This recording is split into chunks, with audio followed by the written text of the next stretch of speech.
This free Fluffenhammer Friday Shortform Theatre is taken from White Dwarf 292, April 2004.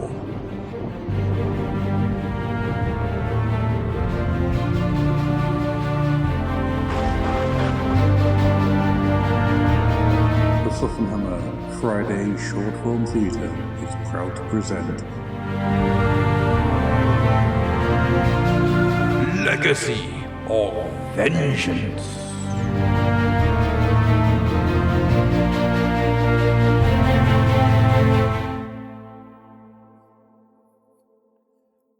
Lord Henry de Foy spurred his steed to the crest of the rocky dune and looked across a wide expanse of the golden sands.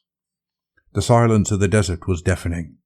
A shallow breeze blowing over the plain below was gently disturbing the surface. "The sun is fading," Henry remarked to his standard-bearer, Valadier, who rode up alongside him. "'Tis as well.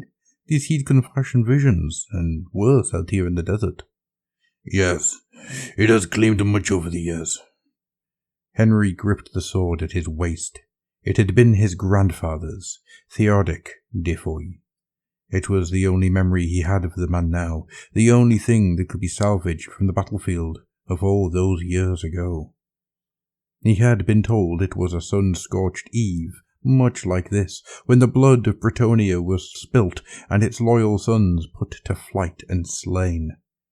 He stared out upon the plain as his ancestor had done all those years before, and felt his anger rise with a bitter, yearning vengeance. "This day will be different," Henry promised, with a clenched fist, framed by the sun like some avenging shadow. "We will bring my grandfather back to the land of his forebears, and take our revenge against the abominations that ended his life."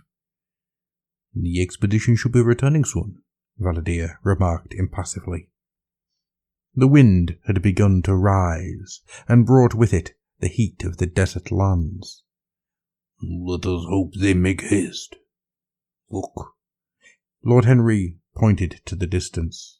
The wind rose to a keen roar, sand kicking up into a swirling tempest. "Something stirs!" Valadier cried above the massive din of the sandstorm, shielding his face with a steel gauntlet. Henry looked on into the raging storm and did not flinch. Slowly and steadily, the skeletal remains of warriors long dead began to emerge. With the practiced efficiency born of an eternity of servitude, the undead ranked up into legions, formations made ready with shield, spear, and sword. The hulking forms of the Ushabti heaved themselves forth, towering alongside the skeleton legions.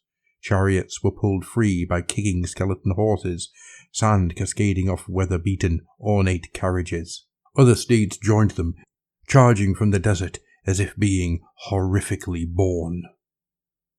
A lone figure emerged from within the cohort of the Eternal Guardians, their gilt armour tarnished with age. The eyes of the Tomb King flared bright, like balefires. Within them the hate and malevolence forged across ages could be seen. As the gaze of the Tomb King swung over to regard Henry, the Bretonian lord felt a sudden shudder. There was recognition there. Did the nefarious undead thing know Henry was the descendant of Theodoric, his grandfather? Henry matched his gaze, stared back grimly. Valadier held aloft the banner of the de Foy, resplendent in the dying windstorm, fluttering defiantly. A mighty host suddenly emerged from behind the lord and his banner-bearer. Questing knights reined their steeds into position, forming up into the Bretonian lance formation. Joining them were the knights of the realm and eager knights-errant who were champing at the bit to earn their spurs. Beyond them were the peasants, grim and ready to serve their noble lords under the watchful gaze of the wealthy and glorious Pegasus knights. A great surge of pride swelled within Henry. He looked down upon the horde before him and was filled with vengeance. He held aloft the sword and cried, "Sons of daughters of Bretonnia, to battle!" Henry smashed another skeleton with his mighty greatsword, bone fragments and age-old tomb dust scattering over the sand. All around him, the undead horde were crumbling, as the ravages of time were visited upon them with the weakening of the magic that bound them to the mortal world. Ushabti were reduced to nothing but blackened sand, spirited away on the breeze until nothing remained of the undead constructs. Horse and chariot dilapidated before the eyes, carriages splitting, horses decomposing until there was nothing left. Slowly, but with inexorable finality, the horde sank beneath the sands from whence it came. Last of all was the Tomb King himself, his eyes still burning with rage and promised vengeance as he was enveloped by the dunes. "Victory!" Henry cried, and gazed across the sands to see the Grail expedition bring forth the body of his grandfather. His armour was tarnished, worn and eaten away by age and desert parasites. The man and his steed were now little more than a skeleton, greyish strips of flesh sunken into the bone, withered away, paper-thin, desiccated.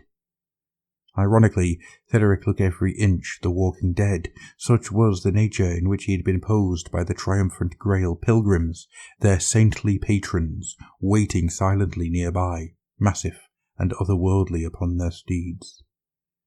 Henry approached his grandfather, dismounting, drew his sword and lay it down at the sand at the feet of the pilgrims. "Set him down," Henry ordered, and the battle pilgrims eased the corpse of the dead lord and his steed upon the sand and backed away. Henry knelt before him, removing his helmet, and bowed his head. "Grandfather," he whispered, emotion in his voice. Henry looked up to the hollow eye sockets of Theodoric. "Your honour is restored. One final journey, my liege, and you will rest in the lands of your forefathers for eternity."